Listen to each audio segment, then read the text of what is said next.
Micro economics, macro economics. എക്കണോമിക്സിൻ്റെ രണ്ട് വിഭാഗങ്ങളാണ് ഇത് രണ്ടും. ഇത് പെട്ടെന്ന് നമുക്ക് എങ്ങനെ മനസ്സിലാക്കാൻ നോക്കാം. ഒരു ഇൻഡിവിജ്വൽ യൂണിറ്റ്സിനെ പഠിക്കുകയാണെങ്കിൽ നമ്മളത് മൈക്രോ എക്കണോമിക്സിൻ്റെ അണ്ടറിലാണ് കൊണ്ടുവരിക.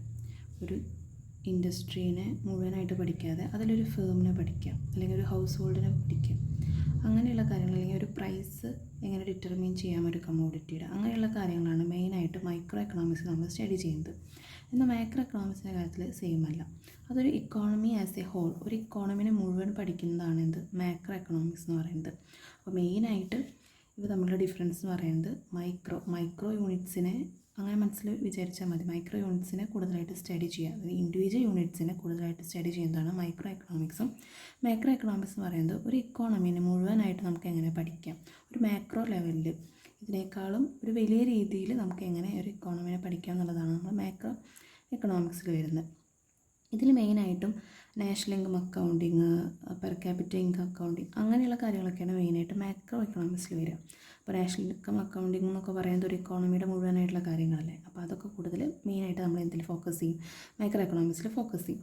അടുത്ത മൈക്രോ എക്കണോമിക്സിൽ നമ്മൾ ഡിമാൻഡ് ആൻഡ് സപ്ലൈ. ഇപ്പോൾ ഒരു പ്രൈസ്, ഒരു കമ്മോഡിറ്റിയുടെ പ്രൈസ് തീരുമാനിക്കണമെങ്കിൽ അതിൻ്റെ ഡിമാൻഡും അതിൻ്റെ സപ്ലൈയും കൂടി ജോയിൻ ചെയ്യുന്ന പോയിന്റിലാണ് നമുക്ക് പ്രൈസ് ഡിറ്റർമിൻ ചെയ്യാമെന്ന് പറയാം. അപ്പോൾ ഇതൊരു കമ്മോഡിറ്റിയുടെ കാര്യത്തിലാണെങ്കിൽ നമുക്ക് എന്ത് ചെയ്യാം, അത് മൈക്രോ എക്കണോമിക്സ് കോൺസെപ്റ്റിൻ്റെ അണ്ടറിലാണ് വരുന്നത്.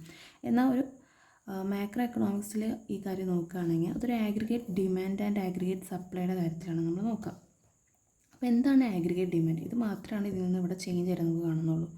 അത് ടോട്ടൽ ഡിമാൻഡ് എന്നുള്ളൊരു മീനിങ്ങിലാണ് നമ്മൾ എന്താണ് ആഗ്രിഗേറ്റ് ഡിമാൻഡ് ആഗ്രിഗേറ്റ് സപ്ലൈ എന്നുള്ള കോൺസെപ്റ്റ് പറയുന്നത്.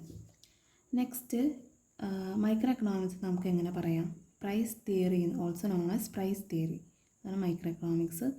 എന്നാൽ മാക്രോ എക്കണോമിക്സിൽ ഇൻകം ആൻഡ് എംപ്ലോയ്മെൻറ്റ് തിയറി എന്നും ഇതറിയപ്പെടുന്നുണ്ട്. അപ്പോൾ മൈക്രോ എക്കണോമിക്സ് പ്രൈസ് തിയറി എന്നാണ് അറിയപ്പെടുന്നുണ്ടെങ്കിൽ macro economics income and employment theory എന്നാണ് അറിയപ്പെടുന്നത്. അപ്പോൾ ഇതൊന്നും കൂടെ പറയാം. മൈക്രോ എക്കണോമിക്സ്, മാക്രോ എക്കണോമിക്സ് ആണ് എക്കണോമിക്സിൻ്റെ രണ്ട് ഭാഗങ്ങൾ.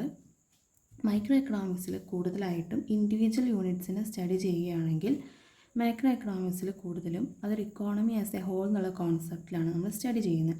ഇവിടെ നമ്മൾ ഡിമാൻഡും സപ്ലൈ മാത്രമാണ് കൺസിഡർ ചെയ്യുന്നതെങ്കിൽ ഇവിടെ ഒരു aggregate demand and aggregate supply ആണ് കൺസിഡർ ചെയ്യുന്നത്. അപ്പോൾ അത് ഒരുപാട് ചേഞ്ചില്ല എന്ന് പറഞ്ഞു. ടോട്ടൽ ഡിമാൻഡ്, ഇപ്പോൾ ഇവിടെ ഒരു കമ്മോഡിറ്റിയുടെ ആണെങ്കിൽ ഇവിടെ ഒരുപാട് കമ്മോഡിറ്റീസ് നമുക്ക് ഡിറ്റർമിൻ ചെയ്യാനുണ്ടായിരിക്കും. അപ്പോൾ ആഗ്രിഗേറ്റ് ഡിമാൻഡ് എന്ന് പറയുന്നത് ഒരു ടോട്ടൽ ഡിമാൻഡ് എന്നുള്ളൊരു കോൺസെപ്റ്റാണ്.